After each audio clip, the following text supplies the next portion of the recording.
The next morning, after putting that engine in, here's the aftermath.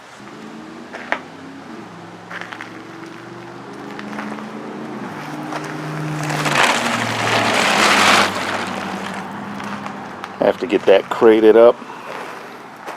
There's half the crate. Here's the other half the crate.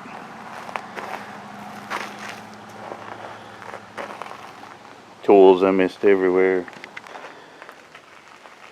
Boxes with all the parts. A pile of tools that I just threw in here to get out of the rain last night. This is the non-fun part of working on Jeeps, the part where you have to clean up after the mess you made fixing it.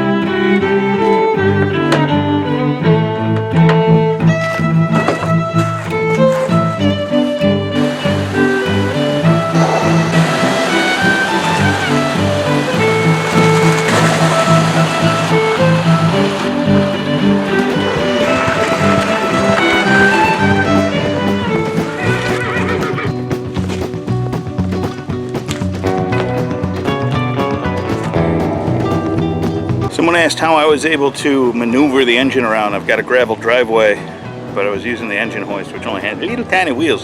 I made a little plywood OSB dock kind of thing. I don't know if anybody picked it up, but it's all just sheets of plywood and OSB and other stuff I had lying around, and it wasn't perfect, but it worked.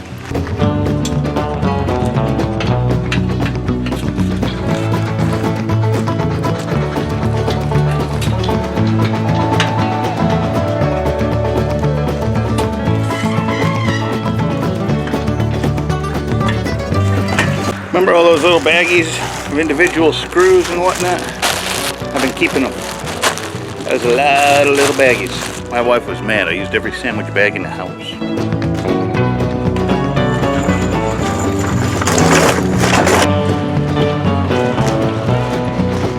Oh, it's good timing because today is garbage day.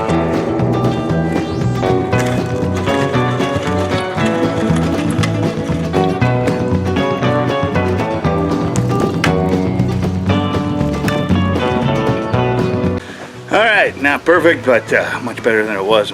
We can now park there again. So, what's up next on Heap of Jeep? As I mentioned, I still got a lot to do on that guy. There's some wiring issues that I still have to solve. I've got a track bar to put on. I've got the rear differential, the pinion seal I've got to replace. There's still quite a few things. I've got to do all the rust preventative stuff as we get towards winter.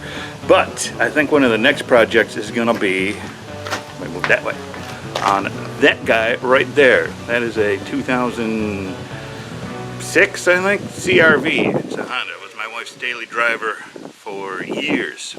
And then the timing chain stretched, may have jumped a tooth, and I believe we're going to be replacing some valves in that thing, as well as putting in a new timing chain. I want to get that done because we bought that Honda Pilot way in the back there, and the money from the CRV was supposed to be the down payment for that, but instead we took it out of savings, so I've got to fix that to sell it, to replace the savings, and yeah. So I think the timing chain and the valves on the CRV is next. Then we'll get back to some Jeep stuff, and then in the future there'll be some Pilot stuff. Where's the Pilot? There'll be some Honda Pilot stuff too, because I'll have to keep that up.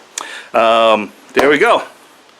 It is cleaned. I am officially going to end the Jeep installation videos. This is the last one in the playlist, so I hope you enjoyed them. I hope it helped you out, and I hope it showed that you too can do it with very little mechanical skills. I am not a mechanic by any means. I started teaching myself how to wrench on my Jeeps 10, 12 years ago, whenever my first one that I bought was. I've owned several since then and wrenched on them all, have not taken them to the shop, and I just keep going. And it's gotten me to the point where I can pull an engine out, put an engine in, and the thing is running better than it's ever run since I've owned it, which hasn't been that long, I guess. So, anyways, thank you everybody. I will catch you on the next video. Probably Honda Pilot stuff. Did I say Pilot? Honda CRV stuff. Yeah. And then we'll get back to the... Oh wait, where's it? Have a good day.